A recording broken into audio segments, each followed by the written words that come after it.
चिरां जिल्लानि थाइखाजरा बिसिरिसिनि सिङाव गोग्लैनाय सा थाइखा दैसा गामिनि सासे सांग्रां सुबुं मुस्रि उदिराम गयारि बिथाङा फोरमायदों दि थांनाय 30/6/2021 अक्ट'खालि गोबां अखा हानायजों माखासे हा मोनखानाय गायनो थाखाय थाम-थिम जाखानाय बे हायानो खुरखानानै खहा जालांबाय होननानै फोरमायदों। बुंनो थाङोब्ला बोसोरफ्रोमबो सानफा एफा खुरखायै 100निबो बारा बिगा हाया खहा जालांबाय होननानै आरोबाव फोरमायबावदों। गामिनि सुबुंफ्रा लुबैदों गामिखौ रैखाथि खालामनो थाखाय दैखौ होबथानायनि राहा लानो थाखाय सरकारनिसिम खावलायहरबावदों। बे बोसोराव होबथानाय राहाफोर लायाब्ला आरोबाव गोबां खहा जालांगोन होननानै बिथां उदिराम गयारि बिथाङा फोरमायबावदों।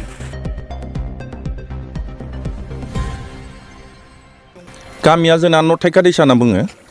माने समस्या जाहैबाय नैबे दाखालिनि जुननि 30 थारिखखालि गोबां अखा हानायजों एकदम बे हाया जोंना ओरै गायग्रायानो खुरखोबोजोब्बाय आरो ट्रेक्टर होबायमोन हाया मोनखाजोब्बायमोन। दा बे उल्था खुन्दा जानानै साबबारि खुरखोबोजोब्बाय।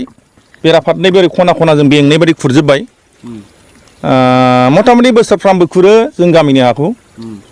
सिगां माने जों गामिनि हाया सानजा सोनाब गोलावजोब आरो बेनिफ्राय गेजेरजों एसे दहला जादों नालाय बयनिबो हाखौ एकदम किल'मिटार मोनसेसो साहाजों खुरखोलांनानै थुख्रानै खालामजोब्बाय। बयनाबो थुख्रानै जाजोब्बाय। बे दैया माने सान्थिफोर बै सिमला बागान थांब्ला साहाजों सुइस गेट नुहुरोना बे सुइस गेटनि दैखौ जों लाबोयो आरो दंग'नि दै। औ दंग'नि दै। बेसेबांसो हा खहा जाखो दिनैसिम? गैयाबाबो माने जोंनि गामियाव 300-400 बिगासो हा दङ। बेवहाय साफ्रामनिबो हाखौ टटेल माने खहा जानायखौ टटेल खालामोब्ला गैयाबाबो 4 भागाव 1 भागानो नस्थ' जाजोब्बाय आरो गासिबो आबादारिमोन। दा माबायदि खस्थ' जागोन बायदि? दाथ' गोबां खस्थ' जाबाय। जों माखासे थुख्रा मोननै जाबाय नालाय बै थुख्रा मोनसेखौ ओरैहाय दैया गाखोहैला नालाय बयहाबो बै हा खर'खौ ओरैनो दोननांजोब्बाय। सोरबा औवा गायबाय, सोरबा ओरैनो एकदम हाग्रा दुनानै थाजोब्बाय। गेजेरजों ओरै खुरस'जोब्बाय नालाय सानजा सोनाब गोलावखौ सा खोला थबस्र' खुरस'बाय नालाय थुख्रा मोननै जाबाय। दा बेराफारथिया दै सोनो हाला नालाय गोबां नस्थ' जाबाय। जब कार्डनि 1 लाख हरदोंमोन बेजोंथ' मा जाबावनो 1 लाखआव दानला दुनला 70,000सो मोनदोंमोन। बेखौ जों बल्दार रायजोनि होदेर खालामदोंमोन। बल्दाराबो बुखारलांजोब्बाय। मथा मथि बियो सिमेन्टनि होआब्ला जेबो खामानि जाया आरो होयोब्लाबो जोङो बेखौ माने थुख्रा जायगा दाबथामसो द्रप होब्लासो सिमेन्टनि अब्लासो लाखिनो हागोन। बेसेबां न'खरसो बाव खेथि खालामनानै जायो? जोंनाव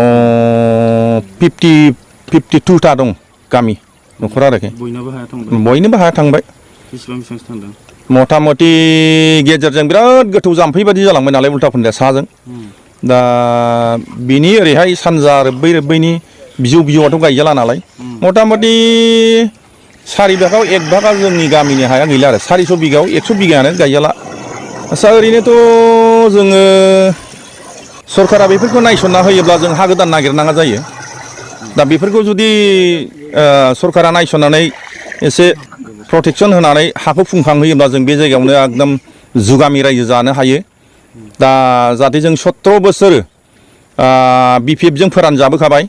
दा बेफोरखौनो माबा मोनसे जायो खोमा होननानै जोङो बे UPPआव थाबथाबबायनानै जोङो दिनैसिम माने दङ आरोखि। दा बेनिखायनो जों सरकार गोदान जानाय लोगो लोगो माबा मोनसे आसा दं सरकार गोदाना निस्सय नायफैनानै मेसेंफ्राव माबा मोनसे खालामनानै होयोब्ला जों गोदान हा नागिरनाङा बे आरोखि। औ जोंनि गामि गासैबो माने बयबो माने सिगाङाव जेरै गायनानै मोनजाफिनगोन बेखौ आसा खालामदों।